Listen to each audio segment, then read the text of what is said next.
Redux is a design pattern that keeps all application data in a single JavaScript object. This gives you a predictable global data state at any given point in time. This technique is most popular in React apps, but it can also be applied to Angular apps with a library called ngrx, which uses Redux principles with RxJS as the underlying library. In this episode, I'm going to cover the basics of Redux, and then we'll build an Angular app from scratch using ngrx. Let's start by looking at the high-level principles of Redux. So we have a user interface that is displaying some data.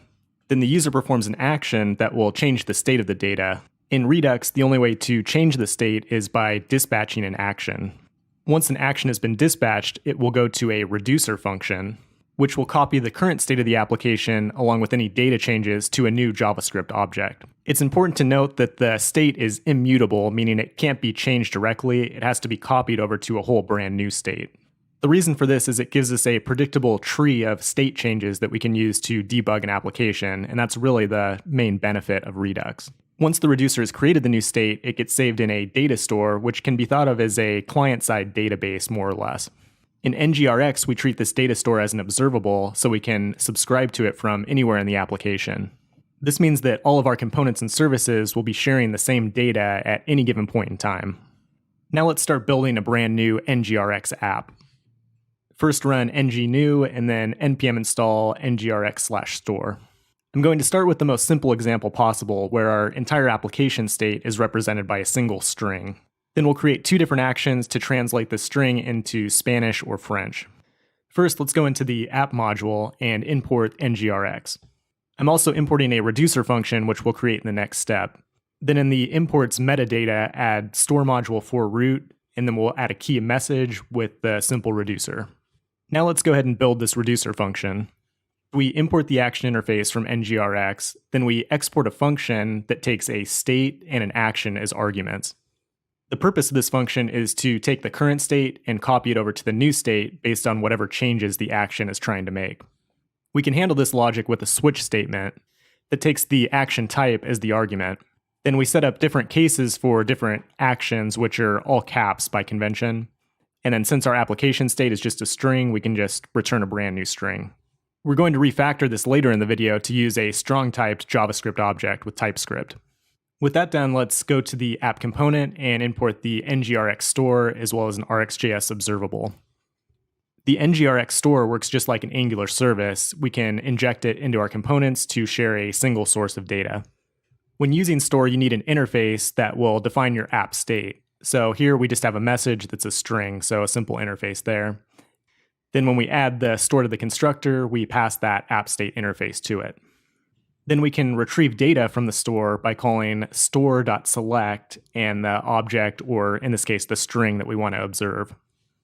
So now that we're observing our app state, we just need a couple functions to send actions to the reducer function to change this data. To handle that, we call store.dispatch and pass it an object with a type that represents the action we're trying to perform. Now we can go into the app component HTML and we can unwrap the observable using the async pipe. Then we can take our dispatch functions and bind them to the click event on a couple buttons.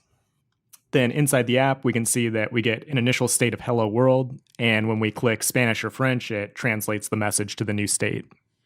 So that's a bare minimum example of ngrx. Now let's build something a little more complex. The updated app is going to use a post object that can be upvoted or downvoted, and we can also change the title and reset it to the default state. Then let's go back to the app module and we'll import a new post reducer, and then we'll add that to the store module metadata.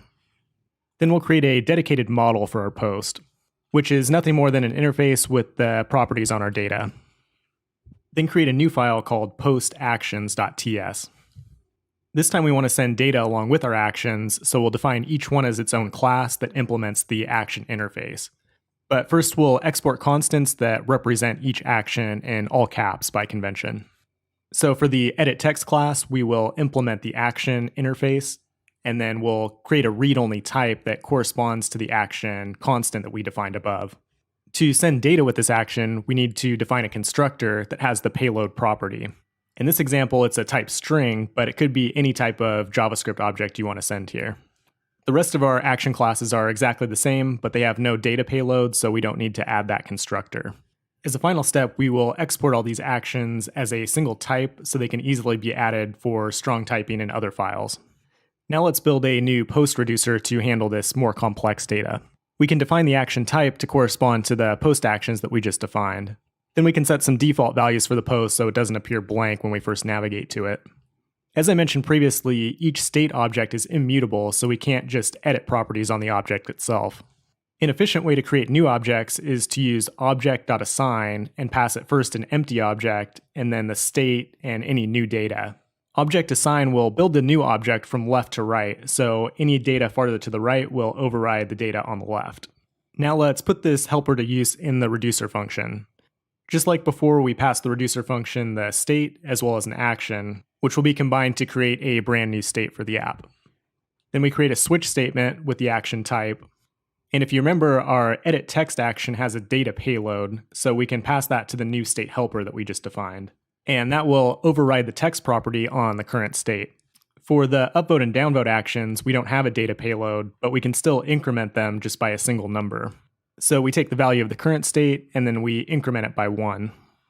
And our final action will reset the post to its default values. In that case, we can just return the default state object we defined above. Now let's refactor our app component.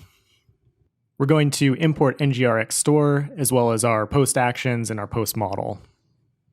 Then we can tell our app state interface to adhere to the post model. From there, we set an observable for the post itself, and also a variable for text, which just represents the text in the form in the HTML. And then when we inject the store, we give it the app state type. To get the post as an observable, we just call store.selectPost. When we dispatch an action, now we can instantiate a new instance of a class rather than just passing a plain JavaScript object. For the edit text action, we pass it a data payload, which is the text in the form in the HTML. And then we can create additional event handlers for all of our other actions as well. Then we can bind these to various events in the HTML itself. First, we will subscribe to the post observable and set a template variable as the letter P. Then we can just call p.text for the title and then p.likes to represent the votes. We can set up buttons to upvote and downvote, which will just increment the likes property. And then we'll use ngModel to get text from the form input that we can use to edit the title. That form text is the actual data payload that goes to the reducer function. Going back to the app, we can see clicking the upvote and downvote buttons will increment the data store, and it's instantly represented in the UI. Currently, we're just console logging the app state in the browser, but there's actually a much better way to do this for debugging. There's a Chrome plugin called Redux DevTools, which is compatible with ngrx. You enable it by first installing the npm package, and then installing the Chrome plugin from the Chrome store. Then you can import it in the app module and add it to the import section, as well as an option for the number of state trees to save at any given time. It gives you a time-lapse history of how your data changes throughout the application. This is incredibly useful for debugging and is probably the most important feature of Redux in general. That's it for ngrx store basics. In the next video, we're going to cover ngrx effects to handle real-time data from Firebase. If this video helped you, please like and subscribe. And if you want to get involved with this project, consider joining our Slack team or becoming a pro member at angularfirebase.com. Thanks for watching, and I'll see you soon.